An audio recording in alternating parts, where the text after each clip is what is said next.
ഓം ഓം ഓം ഓം gum ഗണപതയേ നമഃ. ഓം സംസരസ്വത്യൈ നമഃ. ഓം ഗുരുഭ്യോ നമഃ. ഓം ബ്രഹ്മാ വിഷ്ണു രുദ്ര മഹേശ്വര സദാശിവ ദുർഗാ ലക്ഷ്മീ സരസ്വതി സാവിത്രി രാധാദേവീ നമഃ. ഓം പ്രസീദ വിശ്വേശ്വരി വിശ്വപ്രസീദേ പ്രസീദ വിശ്വേശ്വരി വേദരൂപിണി പ്രസീദമായാമി മന്ത്രവിഗ്രഹേ പ്രസീദ സർവേശ്വരി സർവരൂപിണി. ഓം ശാന്തി ശാന്തി ശാന്തി. ആനോ ഭദ്രാഹ കൃതവോ ഇന്ദു വിശ്വതഃ. സദാശിവസമാരംഭാം ശങ്കരാചാര്യമധ്യമാം അസ്മദാചാര്യപര്യന്തം വന്ദേ ഗുരുപരമ്പരാം. സർവവേദാന്ത സിദ്ധാന്ത ഗോചരം തമഗോചരം ഗോവിന്ദം പരമാനന്ദം സദ്ഗുരും പ്രണതോസ്മ്യഹം. ഓം ശ്രീ സദ്ഗുരു പരമാത്മനേ നമഃ. ഭക്തജനങ്ങൾക്ക് എല്ലാവർക്കും എൻ്റെ നമസ്കാരം. പരാശക്തിയുടെയും ആദിശങ്കര ഭഗവത്പാദരുടെയും അനുഗ്രഹം കാരണമായിക്കൊണ്ട് നാം ഇപ്പോൾ സൗന്ദര്യലഹരി എന്ന മഹാസ്തോത്രത്തിൻ്റെ അർത്ഥമഹാത്മ്യങ്ങളെ അറിയുകയാണ്. ഇന്ന് 36-ാമത്തെ ശ്ലോകമാകുന്നു. ഈ ശ്ലോകത്തിന് പറഞ്ഞിരിക്കുന്ന മന്ത്രം ഓം ശ്രീ ദേവ്യൈ നമഃ. ഓം ശ്രീ ദേവ്യൈ നമഃ. ഈ മന്ത്രം ജപം ചെയ്ത് സിദ്ധി വരുന്ന പക്ഷം അവർക്ക് ലഭിക്കുന്ന പുണ്യം അല്ലെങ്കിൽ ഫലശ്രുതി എന്ന് പറയുന്നത് എന്താണ് എന്ന് നോക്കുമ്പോൾ, ഭയങ്കരമായിരിക്കുന്ന രോഗങ്ങളെ നിവൃത്തി ചെയ്യാനുള്ള ഒരു മന്ത്ര ഉപായമാകുന്നു, ഒരു മന്ത്ര ചികിത്സയാകുന്നു ഈ സ്തോത്രം. ക്രോണിക് ഡിസീസ് എന്ന് പറയും, മാറാത്ത രോഗങ്ങൾ, വലിയ വലിയ വലിയ രോഗങ്ങളായിട്ടുള്ള, ഇതിൽ ബാധ പോലും ഉൾപ്പെടുന്നു. അങ്ങനെയുള്ള എല്ലാവിധമായ രോഗങ്ങളിൽ നിന്നും ആ ഭക്തനെ രക്ഷിക്കുന്ന ഒരു ശക്തിയുള്ള മഹാമന്ത്രമാകുന്നു. സങ്കല്പം ഷത്രിംശത്. സങ്കല്പത്തിൽ തീവ്രതര വ്യാധി നിവർത്യർത്ഥം അല്ലെങ്കിൽ തീവ്രതര വ്യാധി നിവാരണാർത്ഥം ഷട്ത്രിംശത് ശ്ലോകം ജപേത് എന്ന് പറയണം. ഈ സ്തോത്രത്തിൽ ദേവിയുടെ ഏതു ഭാഗത്തെയാണ് ഭഗവത്പാദർ കണ്ട് അതിനെക്കുറിച്ച് വ്യാഖ്യാനം ചെയ്യുന്നത് നോക്കുമ്പോൾ, പരാശക്തിയുടെ ആജ്ഞാചക്രം, അതിൻ്റെ പ്രഭാവം അല്ലെങ്കിൽ അതിൻ്റെ മാഹാത്മ്യത്തെക്കുറിച്ചാണ് ഈ സ്തോത്രത്തിൽ പ്രതിപാദിക്കുന്നത്. ജപിക്കേണ്ട രീതി: രാവിലെ കിഴക്ക് മുഖം നോക്കിയിരുന്ന് 45 ദിവസം, ഒരു ദിവസം 1000 പ്രാവശ്യം വീതം ഈ ശ്ലോകത്തെ ജപം ചെയ്ത് സിദ്ധി വരുത്തേണ്ടതാകുന്നു. സാധാരണമായിരിക്കുന്ന രോഗങ്ങളും തീരാത്ത മാറാത്ത രോഗങ്ങളും അതുപോലെ തന്നെ ബ്രഹ്മരക്ഷത്ത് എന്നുള്ള ബാധകളിൽ നിന്നും ആ ഭക്തന് അല്ലെങ്കിൽ ജപിക്കുന്ന ആൾക്ക് രോഗത്തിൽ നിന്ന് നിവൃത്തി ലഭിക്കുന്നതാണ്. ഇനി അഥവാ രോഗബാധിതന് ഇതെല്ലാം ജപിക്കാൻ വളരെ ബുദ്ധിമുട്ടാണ്. അപ്പോൾ വേറെ ആരെങ്കിലും സങ്കല്പത്തോടുകൂടി ജപിച്ച് ജലത്തിൽ തൊട്ടുകൊണ്ട് ഈ മന്ത്രത്തെ, ഈ ശ്ലോകത്തെ ജപം ചെയ്ത് ആ ജലത്തെ കുടിക്കാൻ കൊടുത്താൽ മതി, അസുഖങ്ങൾ ഭേദമായി കിട്ടും. നിവേദ്യം പായസം, ഉഴുന്നുവട, മധുരപലഹാരം എന്നിവയാകും. ഈ സ്തോത്രത്തിന് പറഞ്ഞിരിക്കുന്ന ബീജാക്ഷര മന്ത്രം, അതായത് വൃത്താകൃതിയിലുള്ള ഒരു ചക്രം, ഒരു വൃത്തം, അതിൻ്റെ മധ്യേ ധും ട ധും ഷ ധും ശ എന്നുള്ള മന്ത്രങ്ങളെ മുകളിൽ നിന്ന് ചുവടേക്കായിട്ട് 3 നടുവിലായിട്ട് എഴുതി കൊണ്ടുവരണം. വൃത്താകൃതിയാണ് ചക്രം. ഈ ചക്രത്തെയാണ് വരച്ച് ഇതിന് മുകളിൽ ഒരു വിളക്ക് കൊളുത്തി പരാശക്തിയെ ധ്യാനിച്ച് പൂജ ചെയ്ത്, പഞ്ചോപചാര പൂജയിൽ അത്യധികം താല്പര്യം കാണിക്കുന്നു ദേവി. അതുകൊണ്ട് പഞ്ചോപചാര പൂജ ചെയ്ത് ഈ മന്ത്രത്തെ ജപിച്ച് സിദ്ധി വരുത്തേണ്ടതാണ്. മന്ത്രം പറയുന്നു: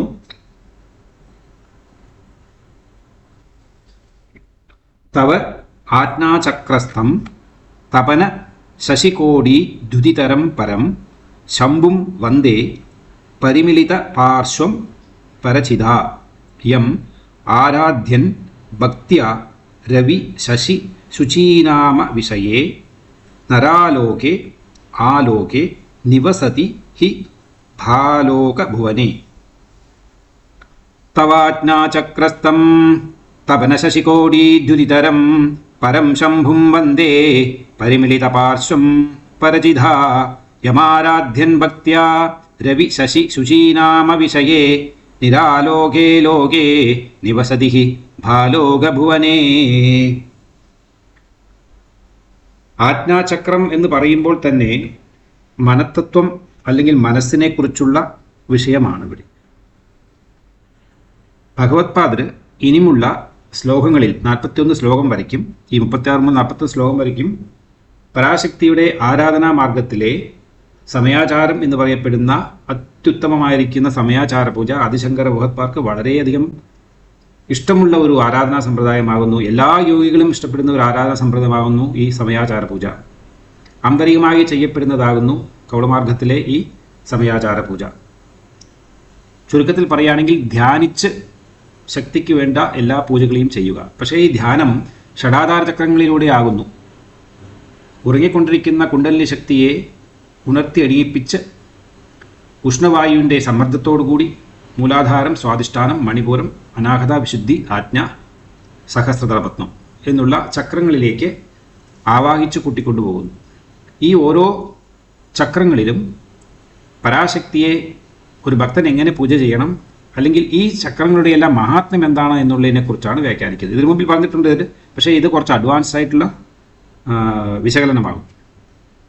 തവഹ എന്ന് വെച്ച് കഴിഞ്ഞാൽ പരാശക്തിയുടെ, തവശബ്ദം കൊണ്ട് അതാണ് ഉദ്ദേശിക്കുന്നത്. അതായത് സാധകന്റെ ഭ്രൂമധ്യത്തിലുള്ള ശ്രീചക്രത്തിലെ ശിവ ചക്ര ചതുഷ്ടയത്തെ പറ്റി പറയുന്ന ഒരു മഹാചക്രമാകുന്നു ആജ്ഞാചക്രം.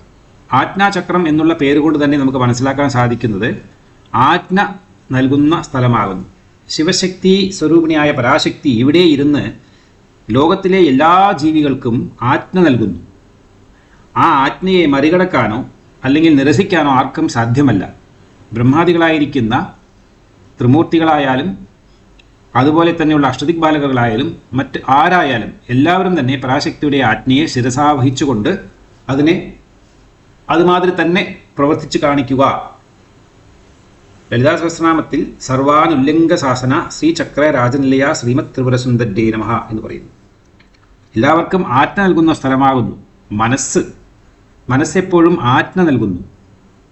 ആ മനസ്സിൻ്റെ ആജ്ഞയോടുകൂടിയാണ് കർമ്മേന്ദ്രിയങ്ങളെല്ലാം പ്രവർത്തിച്ചു തുടങ്ങുന്നത്. അതിലൂടെയാണ് നാം നമ്മളുടെ കർമ്മം ചെയ്തു വരുന്നത്. അപ്പോൾ തവ ആജ്ഞാചക്രസ്ഥം, നിന്റെ ആജ്ഞാചക്രത്തിലിരിക്കുന്ന, ആരാണ് ഇരിക്കുന്നത്? തപന ശശികോടി ധുതിതരം പരം, സൂര്യ ചന്ദ്ര കോടികളുടെ കാന്തിപുഞ്ചത്തെ ധരിക്കുന്ന, അതായത് കോടി സൂര്യനും കോടി ചന്ദ്രനും ചേർന്നാൽ എന്തൊരു പ്രഭയാണോ ഉണ്ടാവുക, എന്നൊരു ഭംഗിയാണോ ഉണ്ടാവുക, എന്തൊരു ചൈതന്യമാണോ ഉണ്ടാവുക, ആ ചൈതന്യ സ്വരൂപമായിട്ടാണ് ആരെ കാണാൻ പറ്റുന്നത്? പരമശിവനെ, ശംഭുവിനെ. ശംഭും വന്ദേ, അങ്ങനെയുള്ള ശംഭുവിനെ ഞാൻ വന്ദിക്കുന്നു.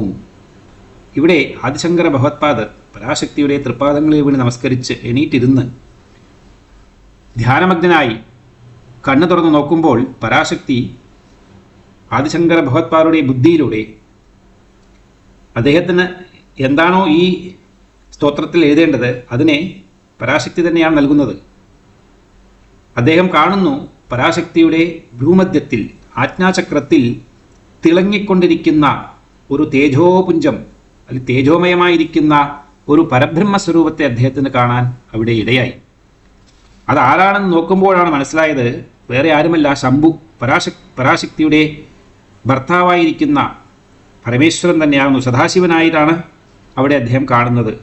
അപ്പോൾ ശക്തി തന്നെ ആജ്ഞാചക്രത്തിൽ പരമേശ്വരനെ ധ്യാനിക്കുന്നു എന്നുള്ള ഒരു സത്യത്തെയും ഇവിടെ എടുത്തു പറയുന്നു. പക്ഷേ ഇവിടെ ശക്തി ശിവനെ മാത്രമാണോ കാണുന്നതല്ല, ശിവനും ശക്തിയും ചേർന്ന രൂപമാകുന്നു, ശിവശക്തിഐക്യമാകുന്നു ഈ ആജ്ഞാചക്രത്തിൽ. പുരുഷനും സ്ത്രീയും ചേർന്നുള്ള സംഗമസ്വരൂപമാകുന്നു ഇവിടെ ഈ ആജ്ഞാചക്രം. അങ്ങനെ ദ്യുതിധരം പരം, ജ്വലിക്കുന്ന ശംഭും വന്ദേ, ശംഭുവിനെ വന്ദിക്കുന്നു. പരിമിളിത പാർശ്വം പരചിത, പരചിത്കലയാൽ ചുറ്റപ്പെട്ട 2 പാർശ്വങ്ങളോടുകൂടിയ, ആ 2 പാർശ്വങ്ങൾ ഏതെല്ലാമാണ് എന്ന് നോക്കുകയാണെങ്കിൽ സഗുണം നിർഗുണം എന്ന് പറയപ്പെടുന്ന 2 പാർശ്വങ്ങൾ, 2 തത്വങ്ങൾ. ലോകത്തിലെല്ലാം തന്നെ സഗുണമായിട്ടോ അല്ലെങ്കിൽ നിർഗുണമായിട്ടോ മാത്രമാണ് എല്ലാം ഇരിക്കുന്നത്. അതിൽ നാദബ്രഹ്മം എന്ന് പറയപ്പെടുന്ന പരാശക്തി, ആ ശക്തി തന്നെയാകുന്നു ലോകമായി തീർന്നത്, അല്ലെങ്കിൽ ലോകത്തെ ഉണ്ടാക്കി തീർത്തത്, പ്രപഞ്ചത്തെ ഉണ്ടാക്കി തീർത്തത്. അത് ഇതിനു മുമ്പത്തെ ശ്ലോകത്തിൽ നമ്മൾ പഠിച്ചു. അങ്ങനെ പരിമിലിത പാർശ്വം പരചിത യം എന്ന് വെച്ചാൽ ഏതൊരു ആ പരംശിവനെ അല്ലെങ്കിൽ പരമശിവനെ ആരാധ്യൻ ഭക്ത്യ, ഏതൊരു ഭക്തനാണോ, ഏതൊരു യോഗിയാണോ, അല്ലെങ്കിൽ ഏതൊരു സാധകനാണോ അവൻ്റെ സ്വന്തം ഭ്രൂമധ്യത്തിൽ പരാശക്തിയും സദാശിവനെയും ഐക്യമാക്കി വെച്ചുകൊണ്ട് ധ്യാനിക്കുന്നുവോ അവൻ ആരാധ്യൻ ഭക്ത്യ രവി ശശി ശുചീനാമ വിഷയേ. രവി എന്ന് വെച്ച് കഴിഞ്ഞാൽ സൂര്യൻ, ശശി എന്ന് വെച്ച് കഴിഞ്ഞാൽ ചന്ദ്രൻ, ശുചി എന്ന് വെച്ച് കഴിഞ്ഞാൽ അഗ്നി. ശുചിത്വമുള്ളവൻ, എപ്പോഴും എല്ലാ നേരത്തും സത്യമായും ശുദ്ധമായും ഇരിക്കുന്ന ഒരേ ഒരു തത്വം ലോകത്തിൽ അഗ്നി മാത്രമാകുന്നു. അഗ്നിയിലാണ് എല്ലാം സ്ഫുടമായി തീരുന്നത്. ഇവിടെ അഗ്നി എന്ന് പറയുന്നത് വേദാന്ത ഭാഷയിൽ തപസ്സാണ്. തപസ്സിലൂടെ മാത്രമാണ്, തപസ് എപ്പോഴും പരിശുദ്ധമാണ്. തപസ്സിലൂടെ മാത്രമേ എല്ലാത്തിനെയും ശുദ്ധിയാക്കാനും സാധ്യമാവുകയുള്ളൂ. അഗ്നി കൊണ്ട് തന്നെയാണ് അഗ്നിയെ ശുദ്ധമാക്കുന്നത്. ഹോമങ്ങളെല്ലാം ചെയ്യുന്നവർക്ക് അതിനെക്കുറിച്ച് അറിയാം. അങ്ങനെ യാദവനാണോ പരാശക്തിയായ ശിവശക്തിയക്ക് രൂപത്തെ ഭ്രൂമധ്യത്തിൽ ധ്യാനിക്കുന്നത്, അവൻ അല്ലെങ്കിൽ ആ ഭക്തൻ അല്ലെങ്കിൽ ആ ഭക്ത സൂര്യചന്ദ്ര അഗ്നികൾക്ക് അവിഷയമായിരിക്കുന്ന, അതായത് സൂര്യനും ചന്ദ്രനും അഗ്നിക്കും അവിടെ സ്ഥാനമില്ല അല്ലെങ്കിൽ ജോലിയില്ല, അവരുടെ കിരണങ്ങളോ കാന്തിയോ ഒന്നും തന്നെ എത്തിപ്പെടാത്ത ഒരു സ്ഥലം, ഒരു ലോകം. അതിനെക്കുറിച്ചാണ് ഇവിടെ പറയുന്നത്. നിരാലോകേ ആലോകേ, ആ ലോകത്തിന് ഈ സൂര്യൻ്റെയോ ചന്ദ്രൻ്റെയോ അഗ്നിയുടെയോ പ്രഭ അല്ലെങ്കിൽ കിരണങ്ങൾ എത്തിപ്പെടുന്നില്ല. ആ ലോകത്തിൽ നിരാലോകേ ആലോകേ, അവിടെ വിജനമാണ്. ലോകമെന്ന് വെച്ച് കഴിഞ്ഞാൽ ജീവികൾ ജീവിക്കുന്ന സ്ഥലത്തിന് ലോകമെന്ന് പറയപ്പെടുന്നു. ആ ലോകമെന്ന് വെച്ച് കഴിഞ്ഞാൽ ജീവികൾ ആരും തന്നെ ഇല്ലാത്ത ഒരു ലോകം, സാധാരണ ജീവികൾ. പക്ഷേ യോഗികൾ അവിടെ പോകാറുണ്ട്. അവരാണ് ഈ ധ്യാനം ചെയ്ത് പരാശക്തിയെ ധ്യാനം ചെയ്ത് ദേവിയുടെ അനുഗ്രഹം വാങ്ങിച്ചവർ. നിവസതീഹി, അവിടെ നിവസിക്കുന്നു എന്ന് പ്രസിദ്ധമാണ്. എങ്ങനെയാണ്? ഭാവാലോക ഭുവനേ, ഈ മണ്ഡലത്തിൽ അല്ലെങ്കിൽ ഈ ലോകത്തിൽ, ഇത് സായുജ്യ ലോകം എന്ന് പറയപ്പെടുന്നു പരാശക്തിയുടെ. ആ സായുജ്യ ലോകത്തിൽ സൂര്യൻ്റെയോ ചന്ദ്രൻ്റെയോ അഗ്നിയുടെയോ പ്രഭ അല്ലെങ്കിൽ ജ്യോതിരൂപം അവിടെ എത്തിപ്പെടുന്നില്ല. അങ്ങനെയുള്ള ഒരു ലോകം, അത്യുന്നമായിരിക്കുന്ന പരചിത് കല എന്ന് പറയപ്പെടുന്നു ഈ ഭാഗത്തിന്. അങ്ങനെ സദാശിവാക്യമായിരിക്കുന്ന പരാശക്തിയെ ഭ്രൂമധ്യത്തിൽ ധ്യാനിക്കുന്ന ഭക്തൻ നിരന്തരം സായുജ്യ പദവിയെ അടഞ്ഞ് ശക്തിയുടെ രൂപത്തിൽ തന്നെ ലയം പ്രാപിക്കുന്നു എന്ന് അർത്ഥം. അല്ലയോ മഹാദേവി, പരമേശ്വരിയായിരിക്കുന്ന ഭുവനേശ്വരി, പരാശക്തിയായ നിന്റെ ആജ്ഞാചക്രത്തിൽ വസിക്കുന്നവനായ സൂര്യചന്ദ്ര കോടികളുടെ, കോടി എന്ന് വെച്ച് കഴിഞ്ഞാൽ ഇവിടെ എക്സാക്ട്ലി 1 crore എന്നല്ല അർത്ഥം, എണ്ണിത്തീർക്കാൻ പറ്റാത്ത എന്നുള്ള അല്ലെങ്കിൽ അതിർത്തിയില്ലാത്ത, അതിരുകളില്ലാത്ത ഒരു സ്ഥലം എന്നർത്ഥം. അങ്ങനെയുള്ള കോടികാന്തി പുഞ്ചത്തിൻ്റെ, അതിനെ ധരിക്കുന്നവനായിരിക്കുന്ന പരചിത്കലയാൽ ചുറ്റപ്പെട്ട 2 പാർശ്വങ്ങളോടുകൂടിയിരിക്കുന്ന പരമശിവനെ, ശംഭുവിനെ ഞാൻ വന്ദിക്കുന്നു. ഭഗവത്പാദർ അവിടെ കണ്ടു വന്ദിക്കുന്നു. അതേ നേരത്ത് ഭക്തന്മാർ എല്ലാവരും തന്നെ ധ്യാനിക്കുമ്പോൾ പരാശക്തിയെ സദാശിവൈക്യമായി തന്നെ അവിടെ ഭ്രൂമധ്യത്തിൽ ആജ്ഞാചക്രത്തിൽ ധ്യാനിക്കപ്പെടേണ്ടതാകുന്നു എന്ന് പറയുന്നു. ആ ശംഭുവിനെ ഭക്തിയോടുകൂടി ആരാധിക്കുന്നവൻ സൂര്യചന്ദ്ര അഗ്നികൾക്ക് അവിഷയമായിരിക്കുന്ന, അവർക്ക് അവർ ജോലിയില്ലാത്ത ഒരു സ്ഥലം. ആ ലോകത്തിന് ആരെക്കൊണ്ടും എത്തിപ്പെടാൻ സാധ്യമല്ല. പരാശക്തിയുടെ സായുജ്യം എന്ന് പറയപ്പെടുന്ന മുക്തി ലഭിക്കുന്ന ഒരു ഭക്തന് മാത്രമാണ് ഏകാന്തമായിരിക്കുന്ന ഈ ചന്ദ്രികാമയമായ ലോകത്തിൽ നിവാസം സാധ്യമായിത്തീരുന്നത്. അതായത് മനുഷ്യ ശരീരത്തിൽ ഇരുന്ന് കുണ്ടലിനി അഭ്യാസം ചെയ്ത് ധ്യാനം ചെയ്യുമ്പോൾ ആദ്യത്തെ 2 ചക്രം, മൂലാധാരം സ്വാധിഷ്ഠാനം എന്നറിയപ്പെടുന്ന സ്ഥലം അഗ്നി മണ്ഡലമായും, അതിനുശേഷം മണിപൂരം അനാഹത എന്ന് പറയപ്പെടുന്ന ഹൃദയഭാഗം വരയ്ക്കുമുള്ള സ്ഥലം സൂര്യമണ്ഡലമായും, വിശുദ്ധി ആജ്ഞ എന്ന് പറയപ്പെടുന്നത് ചന്ദ്രമണ്ഡലമായും പറയപ്പെടുന്നു. അങ്ങനെ അഗ്നി, സൂര്യൻ, ചന്ദ്രൻ ഇവരുടെ 3 മണ്ഡലങ്ങൾക്കും മുകളിലായിട്ടാണ് ചിച്ചന്ദ്രമണ്ഡലം എന്ന് പറയപ്പെടുന്ന സദാശിവൻ കുടികൊള്ളുന്ന ഈ സഹസ്രപത്മം ഉള്ളത്. ആ സഹസ്രപത്മത്തിൽ എന്താണ് സംഭവിക്കുന്നത്? പരാശക്തി എന്ന് പറയപ്പെടുന്ന ജീവൻ അല്ലെങ്കിൽ ആത്മാവ് സദാശിവനായിരിക്കുന്ന മഹത്തത്വത്തിൽ ലയിക്കുന്നു. എപ്പോഴും ഒരു വസ്തു ഇനിയൊരു വസ്തുവിൽ ലയം പ്രാപിച്ചു കഴിഞ്ഞാൽ അത് ഒന്നായി തീരുന്നു, രണ്ടായി കാണാൻ സാധിക്കുന്നില്ല. പക്ഷേ ആ ലയത്തിന് ശേഷം പരാശക്തി മൂലാധാരത്തിൽ നിന്ന് എണീറ്റ് പോയി തനിച്ചാണ് പോകുന്നത്. തിരിച്ചു വരുമ്പോൾ സഹസ്രാരപത്മത്തിൽ നിന്നും ആജ്ഞാചക്രം, വിശുദ്ധിചക്രം, അനാഹതാചക്രം, മണിപൂരക ചക്രം, സ്വാധിഷ്ഠാന ചക്രം, മൂലാധാര ചക്രം എന്നുള്ള ഈ ചക്രങ്ങളിലേക്ക് അവരോഹണം ചെയ്തു വരും. ആരോഹണം കയറിപ്പോവുക, അവരോഹണം ചുവട്ടിലേക്ക് ഇറങ്ങി വരിക. ചുവടേക്ക് ഇറങ്ങി വരുമ്പോൾ ശക്തി എന്താ ചെയ്യുന്നത്? പരാശക്തി സദാശിവനായിരിക്കുന്ന തൻ്റെ ഭർത്താവിനെയും കൂട്ടിക്കൊണ്ടുവരുന്നു. ഇവിടെ തനിച്ചിരുന്ന് എത്ര ദിവസം ഇങ്ങനെ ഇരിക്കും? ഭക്തന്മാരായിരിക്കുന്ന ഓരോ യോഗികളെയും നാം ഉദ്ധാരണം ചെയ്യേണ്ടതാകുന്നു, അവരെ ദൈവജ്ഞന്മാരാക്കേണ്ടതാകുന്നു. അത് കാരണം ഭർത്താവായ നിങ്ങളും എൻ്റെ കൂടെ തന്നെ എൻ്റെ കുടുംബത്തിൽ എൻ്റെ വീട്ടിലേക്ക് പോരുക എന്ന് പറഞ്ഞ ദേവിയുടെ വാസസ്ഥാനം മൂലാധാര ചക്രമാകുന്നു. കുണ്ടലിനി എന്ന പേരിൽ അറിയപ്പെടുന്ന മൂലാധാര ചക്രമാകുന്നു. ആ ചക്രത്തിലേക്ക് പരമശിവനെയും കൂട്ടിക്കൊണ്ടാണ് വരുന്നത് ദേവി. അപ്പോൾ സഹസ്രാരപത്മം എന്ന് പറയപ്പെടുന്ന സഹസ്രപത്മത്തിന് ശേഷം അടുത്തു വരുന്ന ചക്രമാകുന്നു മനത്തത്വം എന്ന് പറയപ്പെടുന്ന ആജ്ഞാചക്രം. ഈ ആജ്ഞാചക്രത്തിന് 2 ദളങ്ങളാണ് ഉള്ളത്. ഹംസാവതി, ക്ഷമാവതി എന്ന് പറയപ്പെടുന്ന 2 ദേവിമാരാകുന്നു ഈ ചക്രത്തെ സംരക്ഷിച്ചു വരുന്നത്. ശുക്ലവർണമാകുന്നു ഇവിടുത്തെ രൂപം. മജ്ജ എന്ന ധാതു ഇതാണ് ഈ ആജ്ഞാചക്രത്തിന് പ്രതിപാദിക്കപ്പെട്ടിരിക്കുന്നത്. ഹരിദ്ര അന്നം അല്ലെങ്കിൽ മഞ്ഞൾ സംയുക്തമായിരിക്കുന്ന അന്നപാനാദികളാകുന്നു ഈ ദേവിക്കിവിടെ നിവേദിക്കുന്നത്. ഈ പ്രപഞ്ചത്തെ സൃഷ്ടിക്കുന്നതിന് മുമ്പിൽ, അതായത് പഞ്ചഭൂതങ്ങളെയും സൃഷ്ടിക്കുന്നതിന് മുമ്പ് ആദ്യം പരതത്വത്തിലിരിക്കുന്ന പരബ്രഹ്മസ്വരൂപിണിയായിരിക്കുന്ന പരമേശ്വരിയും സദാശിവനും ചേർന്ന് സൃഷ്ടി ആരംഭിക്കാൻ അവർ ഒരു കൂട്ടിയപ്പോൾ ആദ്യം മനത്തത്വം എന്നുള്ള മനസ്സിനെയാണ് സൃഷ്ടിക്കുന്നത്. മനസ്സിനെ സൃഷ്ടിച്ച ശേഷമാണ്, അതായത് ഇതിനു മുമ്പ് ഞാൻ പറഞ്ഞു തന്നിട്ടുണ്ട്, മൂലപ്രകൃതി അവ്യക്തമാണ്. ആ മൂലപ്രകൃതിയിൽ നിന്നും പ്രകൃതി വ്യക്തമാകുന്നു. സമഷ്ടിയിൽ നിന്നും വ്യഷ്ടിസ്വരൂപമാകുന്ന ഒരു രീതി. പരിണതയ എന്ന് മുമ്പിൽ പഠിച്ചു നമ്മൾ ഇതിന് 2 മുമ്പത്തെ ശ്ലോകങ്ങളിൽ. എല്ലാം പരിണാമം ചെയ്യപ്പെട്ട മാറപ്പെട്ടിരിക്കുകയാണ്. ഒരേ ശക്തി തന്നെയാകുന്നു എല്ലാമായി തീർന്നിരിക്കുന്നത്.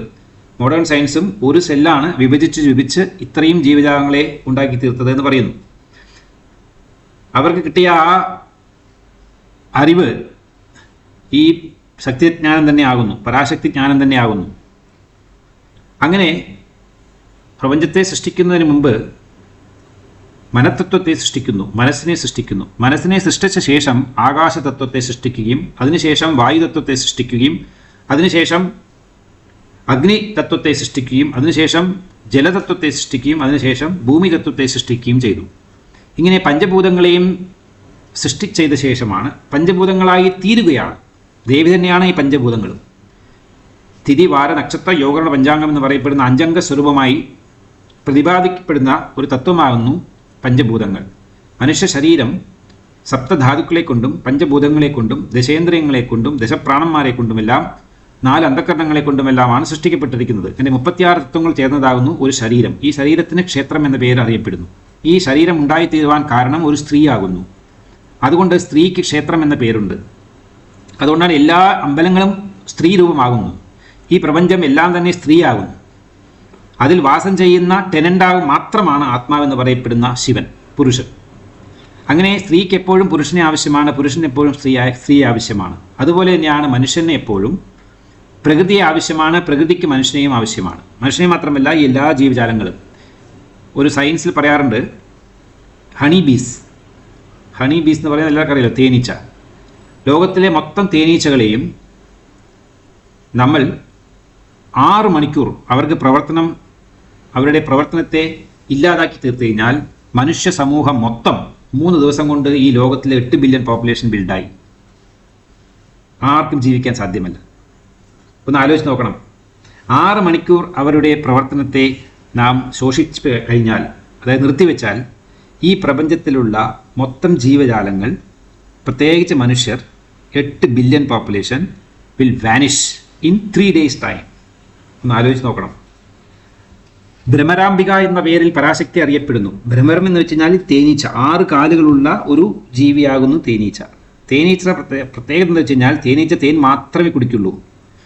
മറ്റുള്ള ജീവികളെല്ലാം, ഒരു ഈച്ച ആയിക്കോട്ടെ, വേറെ ഇതെല്ലാം എല്ലാത്തിലും പോയിരുന്ന് ഭക്ഷണം കഴിക്കും. പക്ഷേ തേനീച്ച അങ്ങനെയല്ല, തേൻ മാത്രമേ കഴിക്കുള്ളൂ. അതിൻ്റെ പ്രാധാന്യം. അങ്ങനെയുള്ള തേനീച്ചകളെ ജീവാത്മാവായിട്ടാണ് ഭഗവത്പാദർ മഹിഷാസുരമർദ്ദി എന്ന സ്തോത്രത്തിൽ വ്യാഖ്യാനിക്കുന്നത്. അങ്ങനെ ശക്തിയുടെ തലമുടി, അതായത് തലക്കൊണ്ടയിൽ വളരെയധികം സൗരഭ്യമുള്ളതും വാസനയുള്ളതുമായ പുഷ്പങ്ങളെ കൊണ്ടെല്ലാം അലങ്കരിച്ചാണ് വെച്ചിരിക്കുന്നത്. കപർധിനി എന്ന പേരിൽ അറിയപ്പെടുന്നു ആ ദേവി. രമ്യ കപർധിനി ശൈലസുതേ, പരാശക്തിയെ അങ്ങനെയാണ് അവിടെ അഭിസംബോധന ചെയ്യുന്നത്. അപ്പോൾ ഈ ഈച്ചകളെല്ലാം, അല്ലെങ്കിൽ ഈ തേൻ വണ്ടുകളെല്ലാം ശബ്ദം മൂളിക്കൊണ്ട്, എന്ത് ശബ്ദമാണ്? ഓങ്കാരം, ഓം. എല്ലാ മന്ത്രങ്ങളും ശക്തിയാകുന്നു, പരാശക്തിയാകുന്നു. ലോകത്തിലെ എല്ലാ മന്ത്രങ്ങളും, പുരുഷമന്ത്രങ്ങളും ശക്തി തന്നെയാണ്. ശബ്ദബ്രഹ്മം എന്ന് പറയപ്പെടുന്നത് പരാശക്തിയാകുന്നു. അപ്പോൾ ശബ്ദം കൊണ്ടാണ് എല്ലാ മന്ത്രങ്ങളും ഉണ്ടാക്കിയിരിക്കുന്നത് ലോകത്തിൽ. അപ്പോൾ എല്ലാ മന്ത്രങ്ങളും യഥാർത്ഥത്തിൽ പറയുകയാണെങ്കിൽ പരാശക്തി തന്നെയാകും. അത് രാമ എന്ന് പറഞ്ഞാലും ശിവ എന്ന് പറഞ്ഞാലും കൃഷ്ണ എന്ന് പറഞ്ഞാലും എല്ലാം പരാശക്തിയാണ്. മനുഷ്യൻ്റെ അണ്ടർസ്റ്റാൻഡിങ്ങിന് വേണ്ടി മാത്രം അവരെ പുരുഷാകൃതിയായും സ്ത്രീരാകൃതിയായും എല്ലാം ചിത്രീകരിച്ചിരിക്കുകയാണ്. പക്ഷേ യഥാർത്ഥത്തിൽ പരാശക്തി മാത്രമാണ് ഉള്ളത്, പരാശക്തിയാണ് എല്ലാം. അങ്ങനെയുള്ള ഈ പ്രപഞ്ചത്തെ ഉണ്ടാക്കി തീർക്കുന്നതിന് മുമ്പായി തന്നെ ആദ്യം മനസ്തത്വത്തെ സൃഷ്ടിക്കുന്നു. മനസ്സില്ലെങ്കിൽ മനുഷ്യൻ്റെ ആവശ്യമില്ലല്ലോ. മനുഷ്യൻ മനസ്സുള്ളത് കൊണ്ടാണ് മനുഷ്യൻ. ആ മനുഷ്യൻ്റെ പ്രാധാന്യം അവന് മനസ്സുള്ളത് കൊണ്ടാണ്. ആ മനസ്സുകൊണ്ട് എല്ലാ തത്വങ്ങളെയും, അതിലെ നന്മതിന്മകളെയും സത്യ അസത്യങ്ങളെയും വേർതിരിച്ചറിയാനുള്ള വിവേകശക്തിയും വിവേകബുദ്ധിയും ഈ മനസ്സിലൂടെ സൃഷ്ടിക്കപ്പെടുന്നു. അതുകൊണ്ടാണ് മനുഷ്യൻ മാത്രമാണ് മറ്റുള്ള എല്ലാ ജീവികളിലും വെച്ച് ശ്രേഷ്ഠമായിരിക്കുന്നവൻ.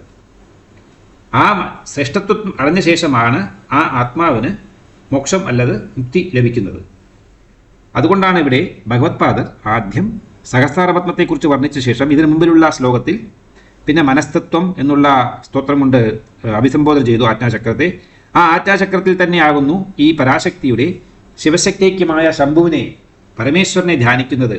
കോടി സൂര്യനും കോടി ചന്ദ്രനും ചേർന്ന് പ്രഭതൂകിക്കഴിഞ്ഞാൽ എങ്ങനെ ഉണ്ടാവുമോ അത്രയധികം ചൈതന്യ സ്വരൂപമായി ആജ്ഞാചക്രത്തിൽ ആദിശങ്കര ഭഗവത്പാദർ പരാശക്തിയുടെ മുഖത്തെ നോക്കി ഈ ആജ്ഞാചക്രത്തിലേക്ക് ഉറ്റുനോക്കുമ്പോൾ അദ്ദേഹത്തിന് അവിടെ കാണാൻ സാധിച്ചത് പരാശക്തി തന്നെ ശംഭുവായിരിക്കുന്ന പരമേശ്വരനെ ഇരു പാർശ്വങ്ങളിലൂടെ, അതായത് 2 പാർശ്വങ്ങൾ എന്തെല്ലാമാകുന്നു? നിർഗുണം സഗുണം, നിർഗുണമായും സഗുണമായും ഇരിക്കുന്ന ശംഭുവിനെ തൻ്റെ ആജ്ഞാചക്രത്തിൽ വെച്ച് ആരാധിക്കുകയായിരുന്നു അത്രേ. ആ ദൃശ്യത്തെയാണ് ആദിശങ്കര ഭഗവത്പാദർ തൻ്റെ ധ്യാനത്തിലൂടെ താൻ നേരിട്ട് തന്നെ ഇരുന്നുകൊണ്ട് കണ്ടത്. പരാശക്തി ശങ്കരോട് എന്താ പറഞ്ഞത്? ആദ്യത്തെ ശ്ലോകത്തിൽ പറഞ്ഞിട്ടുണ്ടല്ലോ. അതായത്, നിനക്ക് ഞാൻ പറഞ്ഞു തരാം, കരയണ്ട, വിട്ടുപോയതെല്ലാം പൊയ്ക്കോട്ടെ, നീ എൻ്റെ മുമ്പിൽ നിന്ന് കമ്പോസ് ചെയ്യുക, ഞാൻ അതിനെ തെറ്റിദ്ധരി തരാം, എന്താണ് ചെയ്യേണ്ടത് ഞാൻ പറഞ്ഞു തരാം, നീ അതുപ്രകാരം എഴുതിയാൽ മതി എന്ന് പറഞ്ഞു. അങ്ങനെ ശക്തി ഭഗവത്പാദരുടെ ബുദ്ധിയിലൂടെ, ഭഗവാൻ ബുദ്ധിരൂപേണ, ജനാഹ ഭക്തിരൂപേണ, 2 രൂപത്തിലാണ് കാര്യകാരണത്തെ നാം അറിയുന്നത് ഈ പ്രപഞ്ചത്തിൽ. അതായത് കാര്യം നമ്മളാണെങ്കിൽ കാരണം ദൈവമാകുന്നു, നിർഗുണം ദൈവമാണെങ്കിൽ സഗുണം നമ്മളാകുന്നു. അങ്ങനെ സഗുണ നിർഗുണ സ്വരൂപമായിരിക്കുന്ന 2 പാർശ്വങ്ങൾക്കും മധ്യേ സദാശിവൻ എന്ന് പറയപ്പെടുന്ന പരബ്രഹ്മസ്വരൂപത്തെ അവിടെ കാണാൻ സാധ്യമായി. അതുകൊണ്ടാണ് ആദിശങ്കര ഭഗവത്പാദർ ഈ ശ്ലോകത്തിൽ പരാശക്തിയെ ഇങ്ങനെ അഭിസംബോധന ചെയ്ത് വ്യാഖ്യാനിക്കുന്നത്. അങ്ങനെ അനേക കോടി സൂര്യ ചന്ദ്രന്മാരുടെ ജ്യോതിസ്വരൂപമായിട്ടാണ് ഈ ആജ്ഞാചക്രത്തിൽ പരാശക്തി ശംഭുവിനെ ധ്യാനിച്ചിരിക്കുന്നത് അത്രേ.